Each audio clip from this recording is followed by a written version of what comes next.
Yarr, matey, here's your time for the Age of Booty review. And that wasn't even good pirate lingo, but what can I say? This game puts you in the mood to be a pirate. I don't even like pirates. I was personally on the side of the ninjas side of the argument. Pirates versus ninjas. But this is definitely a lot of fun. This is a $9.99. It's available. It's a downloadable game. It's available on the PlayStation Network, Xbox Live Arcade, and the PC. And this is a lot of fun. If you like strategy games, like Pixel Junk Monsters, or even just tower defense games, this is something along those lines. You can generally find stuff like this online, but this is much better done with graphically and just gameplay-wise. It's a lot really smooth. This is up to 4 players split screen, which is an oddity in of itself anymore. I don't understand why developers and publishers can't understand why I'd want to play with someone, God forbid, in the same room. More than one person at that. Anyway, which is a great feature. All the AI opponents in one player have great names, and all the ones you can set in multiplayer for challenge modes. You can also play by yourself with this, so it's like a free play mode. You have awesome names like Filthy McScrubbers, the Dread Pirate Spork, and they have little cartoon personas, and they have their own little tendencies or stats. Just some little variation in the game. And as well, this game, shall I say, single player is very short. It's 8 missions long, and generally these missions can sometimes only be about 5 minutes. But I will say the medium and hard missions can be brutally difficult, oftentimes cheaply so, and take a lot longer. But regardless, you'll get a decent kick out of doing the missions on your own if you have no friends to play with at any given time. But I wouldn't worry too hard because there is an online multiplayer mode too, and leaderboards, which is again quite surprising. This is $9.99, remember.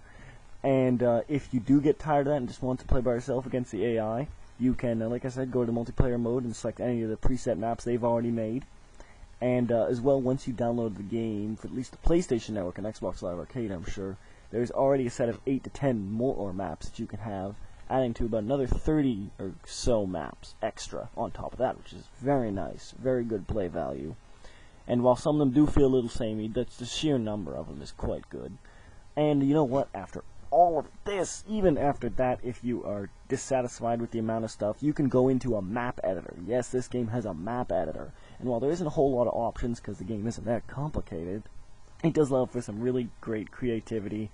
And while I've made a couple good maps, I'm not as great to work on 4-player massive scale maps. But if you're so inclined, this is a great game for it.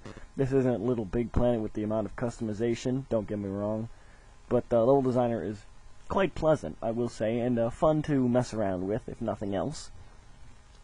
And yeah, there's not really a story to go with the one player. By the way, the pirate captain basically just, I think your first mission is basically saying, set sail, go.